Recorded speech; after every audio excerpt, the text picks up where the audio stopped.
IPC section 381 യജമാനൻ്റെ കൈവശമുള്ള വസ്തു ക്ലാർക്കോ ഭൃത്യനോ മോഷണം നടത്തുന്നത്. IPC സെക്ഷൻ 381 എന്താണ്? യജമാനൻ്റെ കൈവശമുള്ള വസ്തു ക്ലാർക്കോ ഭൃത്യനോ മോഷണം നടത്തുന്നത്.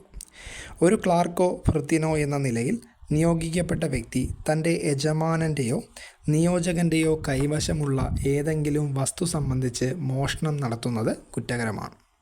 അപ്പോൾ ഒരു ക്ലാർക്കോ ഭൃത്യനോ എന്ന നിലയിൽ നിയോഗിക്കപ്പെട്ട വ്യക്തി തൻ്റെ യജമാനൻ്റെയോ നിയോജകൻ്റെയോ കൈവശമുള്ള എന്തെങ്കിലും വസ്തു സംബന്ധിച്ച് മോഷണം നടത്തുന്നത് കുറ്റകരമാണ്. ശിക്ഷ എന്താണ്?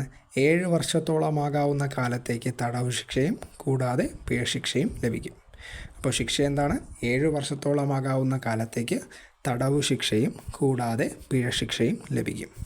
അപ്പോൾ IPC സെക്ഷൻ 381 എന്താണ്? യജമാനൻ്റെ കൈവശമുള്ള വസ്തു ക്ലാർക്കോ ഭൃത്യനോ മോഷണം നടത്തുന്നത്. IPC സെക്ഷൻ 381 പ്രകാരം ശിക്ഷ എന്താണ്?